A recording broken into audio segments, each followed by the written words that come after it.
Good morning, students. Here is the first problem. On 1/4/2018, X Limited and Y Limited were amalgamated into Z Limited. So, which are the two liquidating companies? X Limited and Y Limited are the two liquidating companies. And which is the new company that is formed? Z Limited is the new company. These two are the selling companies or liquidating company, and Z is the purchasing company or the new company on the basis of the following balance sheet. So they have given the balance sheet of X Limited and Y Limited.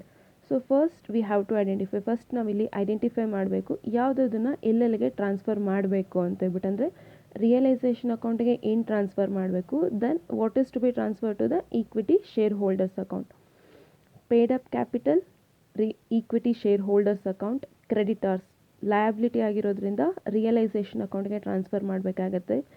Reserves it is a part of the profit, so it should be transfer to equity share holders account. Profit and loss account is also a part of the profit, so it is to be transferred to equity shareholders account.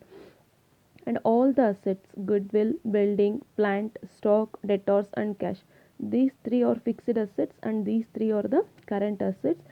These to be transferred to realization account. All the assets to be transferred to realization account. Realization account ಗೆ transfer ಮಾಡಬೇಕಾಗುತ್ತೆ.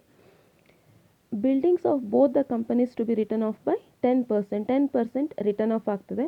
So first ನಾವಿಲ್ಲಿ identify ಮಾಡಬೇಕಾಗಿರೋದು problem amalgamation in the nature of merger purchase.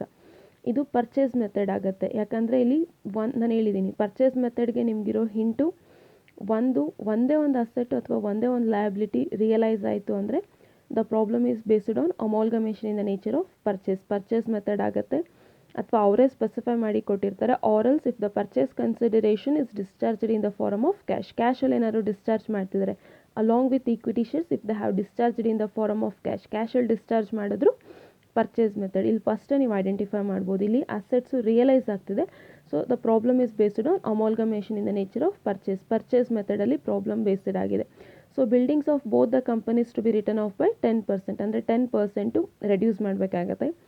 Provide 5% RBDD on the debtors of both the companies. So goodwill to be valued at 9,300 and 3,000. This is the new value of the goodwill. The entire amount of the purchase consideration was discharged by allotment of shares. Here they have not specified that number of shares. So the PC to be calculated on the basis of net asset method. Net asset method ಅಲ್ಲಿ calculate ಮಾಡಬೇಕಾಗುತ್ತೆ. ಯಾಕಂದರೆ ಇಲ್ಲಿ number of shares ಏನು ಕೊಟ್ಟಿಲ್ಲ. Z Limited agreed to take over the remaining assets and liabilities at the book value. Remaining ಅಂದರೆ buildings, debtors, goodwill, ಇದು ಮೂರು ಬಿಟ್ಟು ಇನ್ನು ರಿಮೈನಿಂಗ್ ಅಸೆಟ್ಸ್ ಯಾವುದಾದಿದೆ ನೋಡಿ. ಗುಡ್ವಿಲ್ ರಿಯಲೈಸ್ಡ್ ವ್ಯಾಲ್ಯೂ ಕೊಟ್ಟಿದ್ದಾರೆ. Buildings they have given realised value. Plant is taken over at the book value. Stock is taken over at the book value. Debtors that is taken over at the realised value and cash is taken over at the book value. And ಲಯಬಿಲಿಟೀಸಲ್ಲಿ ತೊಗೊಂಡೋಗೋದಕ್ಕಾಗೋದು ಒಂದೇ, that they can take over only the ಕ್ರೆಡಿಟರ್ಸ್ನ ಮಾತ್ರ ತೊಗೊಂಡೋಗ್ಬೋದು. So realisation ಅಕೌಂಟ್ಗೆ ಏನು transfer ಮಾಡ್ತೀವಿ, only the liability that they can take over. ಕ್ಯಾಪಿಟಲ್ನ ತೊಗೊಂಡೋಗೋದಕ್ಕಾಗಲ್ಲ. And again they can't take over the ಪ್ರಾಫಿಟ್ಸ್ನ ಕೂಡ ಟೇಕ್ ಓವರ್ ಮಾಡೋಕ್ಕೆ ಆಗಲ್ಲ. ಸೊ ನೀವೇ ಅಸ್ಯೂಮ್ ಮಾಡ್ಕೊಳ್ಳಿ, ನೀವೇ ಒಂದು ಕಂಪನಿನ ಸೇಲ್ ಮಾಡ್ತಿದ್ದೀರಾ ಅಂತ ಹೇಳಿದ್ರೆ, ಸೊ ಪ್ರಾಫಿಟ್ಸ್ನೆಲ್ಲ ಸೇಲ್ ಮಾಡ್ತೀರಾ? ಇಲ್ಲ, just you are going to sell only the assets and the liabilities. So these are the share holders fund. Capital, reserves and profit and loss account are the share holders fund. ಅದನ್ನು ಅವರು take over ಮಾಡೋದಕ್ಕೆ ಆಗಲ್ಲ. Next Z limited paid. Z ಅಂದರೆ ಇಲ್ಲಿ purchasing company liquidation ಎಕ್ಸ್ಪೆನ್ಸಸ್ನ pay ಮಾಡ್ತಿದೆ of ₹5,000 and 4,000 respectively as a part of purchase consideration. So purchasing company pay ಮಾಡಿದ್ರೆ ಹೆಂಗೆ ಕನ್ಸಿಡರ್ ಮಾಡಬೇಕು ಅಂತ ನೋಡೋಣ. Prepare necessary ledger account in the books of X limited and Y limited. So ledger accounts ಮಾತ್ರ ಕೇಳಿದ್ದಾರೆ ಇಲ್ಲಿ, but ನಾನು ನಿಮಗೆ ಇದರಲ್ಲಿ ಓಪನಿಂಗ್ ಎಂಟ್ರೀಸು ಮತ್ತು ಬ್ಯಾಲೆನ್ಸ್ ಶೀಟು ಮಾಡಿದ್ದೀನಿ, ಯಾಕಂದರೆ ನಿಮಗೆ ಪ್ರಾಕ್ಟೀಸ್ ಆಗಲಿ ಅಂತ ಒಂದು ರೀಸನ್ಗೆ.